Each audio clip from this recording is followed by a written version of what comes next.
It takes 2 minutes, give or take, to walk the length of a 600-foot train.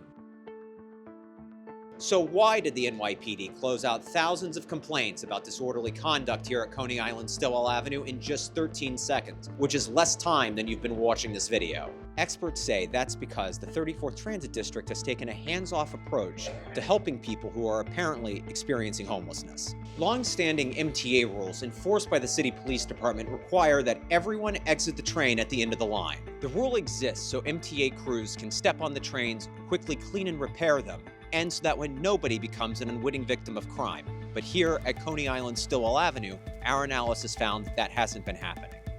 Streetsblog crunched the numbers on calls made to the NYPD about people in crisis here at Coney Island. 2/3 of the cases, more than 5,000 in total, were closed out in less than a minute.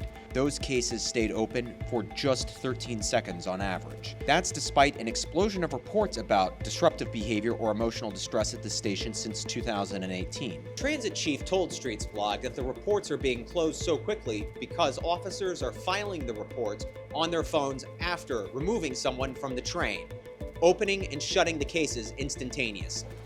But former NYPD officers interviewed by Streetsblog said the chief's explanation misses the entire point. It makes it harder for the public to understand how the police department is responding to these complaints and to hold them accountable. There are also major disparities in how the different kinds of calls are handled. If a person poses an imminent risk to themselves or to others, the call is supposed to be for an emotionally disturbed person.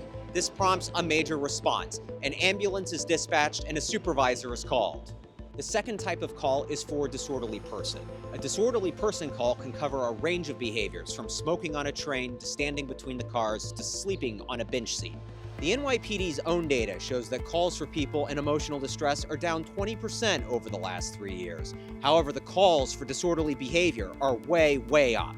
Veteran cops we spoke to said the discrepancy is likely because calls for people in emotional distress generates a lot of paperwork. Streetsblog visited this station a number of times late at night during the winter, and we found the trains weren't being cleared, that in many cases, the same needy folks who arrived on the train when it got here at Coney Island left on the train when it headed back to Manhattan. One of the nights we visited the station, we saw a couple of dozen cops on duty, plus 2 homeless outreach teams from the Bowery Residents Committee. The outreach teams are supposed to talk to folks who appear to be homeless as they're exiting the trains. They're supposed to offer them a bed and a shelter, or medical attention if they desire it. But broadly speaking, the nights we were here, we saw very little of that. People weren't being asked to leave the trains, and they weren't being offered a bed in a nearby shelter.